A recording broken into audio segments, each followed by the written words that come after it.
ಬಾಳೆಹಣ್ಣು ಒಂದು ನೈಸರ್ಗಿಕ ಮೂಲದಿಂದ ಸಿಗುವ ಆರೋಗ್ಯಕರವಾದ ಹಣ್ಣು. ಇದು ದೇಹಕ್ಕೆ ತಕ್ಷಣವೇ ಶಕ್ತಿಯನ್ನ ಒದಗಿಸುವ ಮೂಲಕ ದೇಹದ ಚೈತನ್ಯವನ್ನ ಕಾಪಾಡುತ್ತದೆ. ಚಿಕ್ಕ ಮಕ್ಕಳಿಂದ ಹಿಡಿದು ವಯೋವೃದ್ಧರವರೆಗೆ ಬಾಳೆಹಣ್ಣು ಸೇವನೆ ಮಾಡಿ ಆರೋಗ್ಯವನ್ನ ರಕ್ಷಣೆ ಮಾಡಿಕೊಳ್ಳಬಹುದು.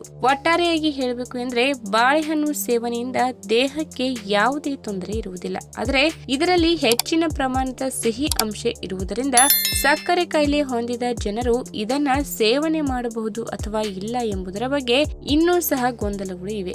ಒಟ್ಟಾರೆಯಾಗಿ ಹೇಳಬೇಕು ಎಂದ್ರೆ ಬಾಳೆಹಣ್ಣು ಸೇವನೆಯಿಂದ ದೇಹಕ್ಕೆ ಯಾವುದೇ ತೊಂದರೆ ಇರುವುದಿಲ್ಲ. ಆದರೆ ಇದರಲ್ಲಿ ಹೆಚ್ಚಿನ ಪ್ರಮಾಣದ ಸಿಹಿ ಅಂಶ ಇರುವುದರಿಂದ ಸಕ್ಕರೆ ಕಾಯಿಲೆ ಹೊಂದಿದ ಜನರು ಇದನ್ನ ಸೇವನೆ ಮಾಡಬಹುದು ಅಥವಾ ಇಲ್ಲ ಎಂಬುದರ ಬಗ್ಗೆ ಇವತ್ತಿನ ವಿಡಿಯೋ ಮುಖಾಂತರ ತಿಳಿದುಕೊಳ್ಳೋಣ. ಅದಕ್ಕಿಂತ ಮುಂಚೆ ನೀವಿನ್ನು ನನ್ನ ಚಾನಲ್ಗೆ ಸಬ್ಸ್ಕ್ರೈಬ್ ಆಗಿಲ್ಲ ಅಂದ್ರೆ ಪ್ಲೀಸ್ ಸಬ್ಸ್ಕ್ರೈಬ್ ಮಾಡ್ಕೊಳ್ಳಿ, ಹಾಗೆ ಪಕ್ಕದಲ್ಲೇ ಇರುವಂತಹ ಬೆಲ್ ಐಕಾನ್ ಕ್ಲಿಕ್ ಮಾಡಿ. ಬಾಳೆಹಣ್ಣಿನಲ್ಲಿ ಪೊಟ್ಯಾಷಿಯಂ ಅಂಶ ಮತ್ತು ಇನ್ನಿತರ ಪೌಷ್ಟಿಕ ಸತ್ವಗಳ ಪ್ರಮಾಣ ಬಹಳ ಹೆಚ್ಚಾಗಿ ಕಂಡುಬರುತ್ತದೆ.